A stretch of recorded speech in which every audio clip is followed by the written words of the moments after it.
Hey everyone, today I wanted to post a short video to talk about disadvantages. You can see that I have the disadvantage outline up on the screen in front of me. Before I go through that, let me talk about a couple things going on with the class. So I've seen that some of you, a few of you have already posted advantages to our discussion board. That's great.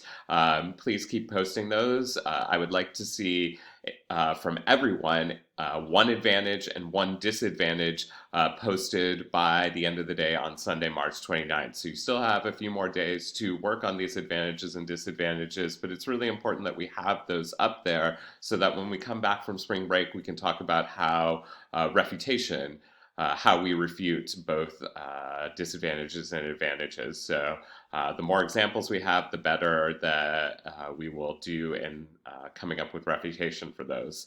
I also noticed that some of you in posting those advantages are already thinking about research. I didn't actually get citations of research, but I got some vague allusions to studies. I think that's great. In fact, as we move forward with your actual debates, of course you will have to do research and thinking about where you can put research into this new structure of an argument. The new advantages or disadvantages is something you should definitely be thinking about. Often your research is going to go into uniqueness because uniqueness is you setting up what's going on right now, and research is going to be speaking to what's going on right now. So if moving forward, those of you who haven't put example advantages or disadvantages up, if you want to incorporate evidence, that would make your arguments even stronger. And certainly that is something that you will need to be doing as we move forward towards your actual debates.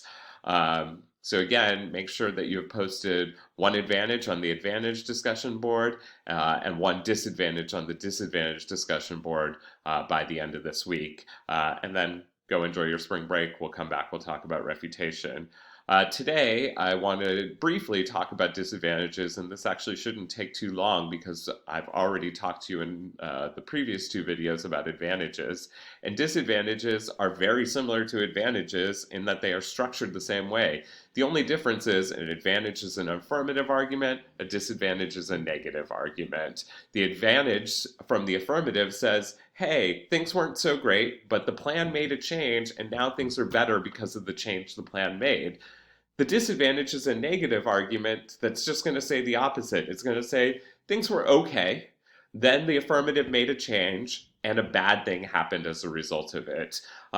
So one thing I think is really key to focus on when we get to disadvantages is this is not a negative argument about we should do something different than what the affirmative is saying. Instead, the negative is saying, I accept that the affirmative made a change. It's just that that change is going to lead to something bad instead of something good. So both advantages and disadvantages hinge on the affirmative plan, on the change that the affirmative makes. So when we get to the link, which I'll get to in a little bit, we are talking about the change the affirmative makes even in a disadvantage, right? Even in a negative argument, we're talking about what happened because of the plan. What change did the affirmative make? So let's go through this. So we have a disadvantage, and just like before, just like in your value debates and those contentions, just like in the affirmative advantages, you're going to start with a tagline or claim. So you're going to state whatever assertion it is. And again, the easier it is to remember, the better for flowing later in signposting. So one catchy statement that we can remember what we're calling this argument. Then we're going to get to uniqueness again, just like in the advantages. The only difference for uniqueness and a disadvantage versus an advantage is that since you want to set up that the change that the affirmative makes is going to lead to something bad, in a uniqueness story and a disadvantage, you usually want to say things were going good, or at least things were okay, right? You want to say the world was okay, we could have just left it the way it was, but then eventually the affirmative made a change in the plan and it led to a bad thing. It wouldn't make sense in a disadvantage to say things were terrible, right? Because then if things were already terrible and the affirmative makes a change and things remain terrible, then the affirmative really hasn't done anything bad. They haven't created a disadvantage. We went from bad to bad. What you want to show as a negative debater when debating against affirmative is you want to start with saying, hey, before the affirmative created this plan and made a change in the world, things were fine. it was the affirmative who made a change and ruined it. It's not fine anymore. It's the change that the affirmative made that led to a bad thing. So I say here, I should say your story. Your story should include what was going on, what was going right in the status quo. This helps you set up why the change to the affirmative plan will be directly responsible for a bad outcome. So start with a uniqueness story. So in the dog example, you probably want to talk about how your family was doing just fine. Things were good, and eventually the dog was gonna mess that up. So then we get to the link. Tell a story about the change the affirmative plan makes and the immediate effects of that change. This is going to be the same, right? So every link story in both the advantages and disadvantages for both the affirmative and the negative is going to start the same way. It's going to start with what did the plan do? It's going to start with the change. So our family got a dog. Not going to change, right? Doesn't matter if you're affirmative, doesn't matter if you're negative, the change is the same. And then you want to talk about what was the immediate effect of the change. So you want to talk about how the affirmative plan, the change that your opponent made, creates new problems that didn't exist in your uniqueness story, or I say there, or at least makes those problems that did exist much worse, right? So maybe you can give me a uniqueness story where things were bad, but the plan made it so much worse, right? But you don't want to say things were bad, we changed, and things are still basically the same, still just bad. You want to show that the plan was directly responsible for causing something bad. Then we get to the impact, which is the same as you did in your value contentions, same as you did in these affirmative advantages and a disadvantage. Again, you just want to talk about what was the ultimate result, why is that significant, why is it significant in the whole debate. Okay, so that's similar. So let me give you an example based on what I gave you before. So I talked about we could give an example of an everyday policy dispute, which is whether you and your boyfriend or girlfriend should move in together. I gave you an advantage that said moving in together will save us money. Talked about the uniqueness of that, that before we ever decided to move in together, because again, uniqueness is about before the change. Always uniqueness is before we do the plan, before we make the change. We were each paying $1,500 a month in rent. It's putting a financial strain on both of us and limiting our ability to save.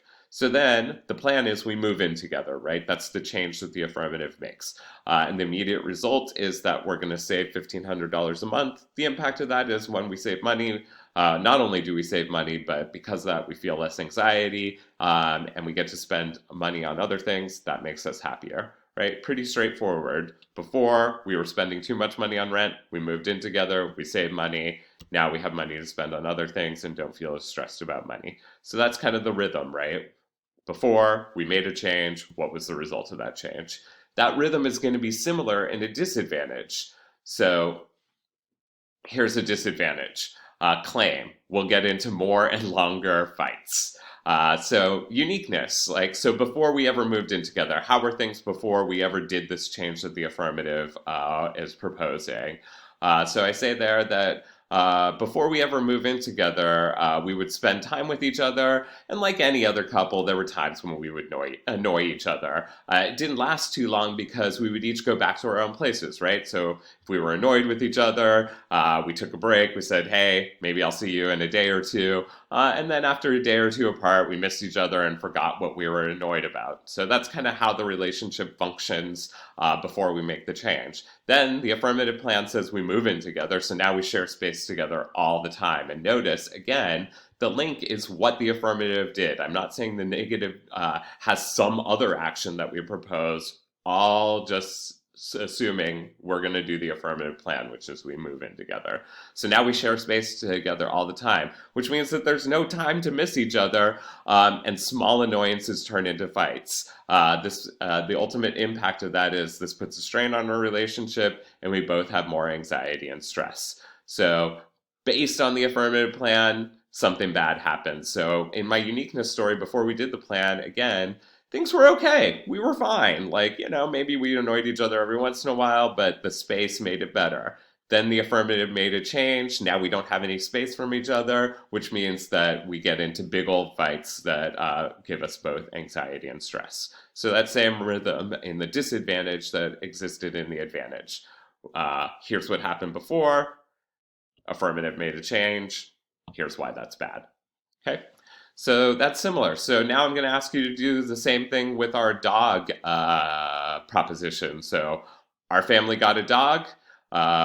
You want to talk about a disadvantage of that. So you give me a uniqueness story. What was going on before we got the dog? How were things okay, or at least not too terrible? Then we got a dog. Why did that lead to something bad? And then what's the impact of that? What's the ultimate significance? So I look forward to seeing those negative disadvantages. And then when we come back from spring break, we will talk about refutation.